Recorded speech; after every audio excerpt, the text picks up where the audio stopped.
Hello friends, আশা করি সকলেই ভালো আছেন। তো আজকে আমরা সিপিএল এর ৭তম ম্যাচের অ্যানালাইসিস করব, প্রিভিউ করব।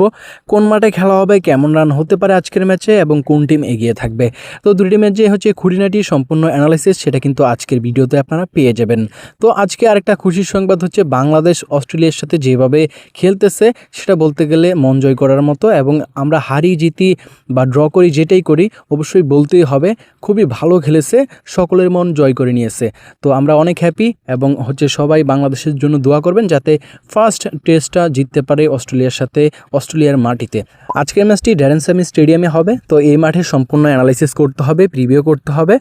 আর এখানে যদি আমরা দেখি এবার সিপিএলে কয়টা ম্যাচ হলো, মাত্র একটা ম্যাচ হয়েছে, সেই ম্যাচে 155 রান হয়েছে। তো রানটা কিন্তু রিসেন্টলি যে ম্যাচটা এই মাঠে হয়েছে খুবই কম দেখা গেছে। এবং আজকের ম্যাচের মধ্যে কি হতে পারে, তো আজকের ম্যাচে আপনারা মোটামুটি একটা ভালো একটা রান দেখবেন, 160+ রান হয়ে যাবে যেই টিমে আগে ব্যাটিং করুক। এবং এখানে কিন্তু প্রথম ব্যাট এবং পরে ব্যাটের যে জয়ের চান্সটা সেটা যদি আমরা লক্ষ্য করি, পরে ব্যাটকে আমি এগিয়ে রাখবো, টস উইন করে এখানে বল নিতে পারলে ভালো হবে। তার পাশাপাশি এই মাঠে কিন্তু স্পিন বলের চাহিদা অনেক বেশি।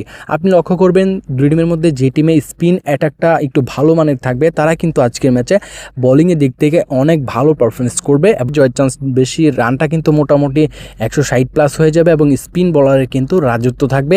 যে টিমে স্পিন অ্যাটাক বেশি তারা কিন্তু আজকের ম্যাচে বোলিংয়ের দিক থেকে খুবই ভালো মানের বোলিং করবে। এবার সিপিএলে কিন্তু দুই টিমের যে পারফরমেন্স সেটা কিন্তু সমানে সমান দেখতে পাচ্ছি, কারণ দুইটা করে ম্যাচ খেলেছে দুই টিম, একটা করে উইন করেছে, একটা করে হেরেছে।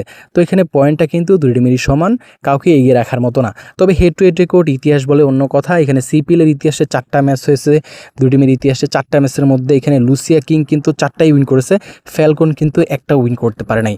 তো রেকর্ডটা কিন্তু এখানে ফ্যালকনের অনেকটাই খারাপ, যেখানে কিন্তু লুসিয়া কিন্তু অনেকটাই ভালো খেলে থাকে ফ্যালকনের বিরুদ্ধে। তো এখানে অনলাইন যে রেটটা, পাবলিকের যে ডিমান্ডটা সেটা কিন্তু লুসিয়া কিংয়ের পক্ষে বেশি থাকবে এবং অনলাইন রেটে তারা বাড়তি টিম থাকবে, 1100 করে রেট থাকবে লুসিয়া কিং থেকে। এখানে ফ্যালকন নিলে লোকাল বা অনলাইনে এখানে 1100 করে রেট পেয়ে যাবেন। তো আজকের ম্যাচে যদি এগিয়ে থাকা বলেন, সেখানে কিন্তু লুসিয়া কিং কিন্তু এগিয়ে থাকতেছে আজকের এই ম্যাচে।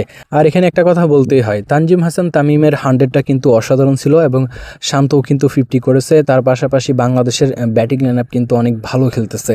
তো বোলিংয়ের দিক থেকে হাসান মাহমুদ 6টা উইকেট নিয়েছে, খুবই ভালো মানের বোলিং করেছে। তো এখানে অবশ্যই বলতেই হবে বাংলাদেশ টিম কিন্তু চোখে চোখ রেখে অস্ট্রেলিয়ার সাথে খেলতেছে। শুভকামনা রইল, অবশ্যই আমরাই জিতবো।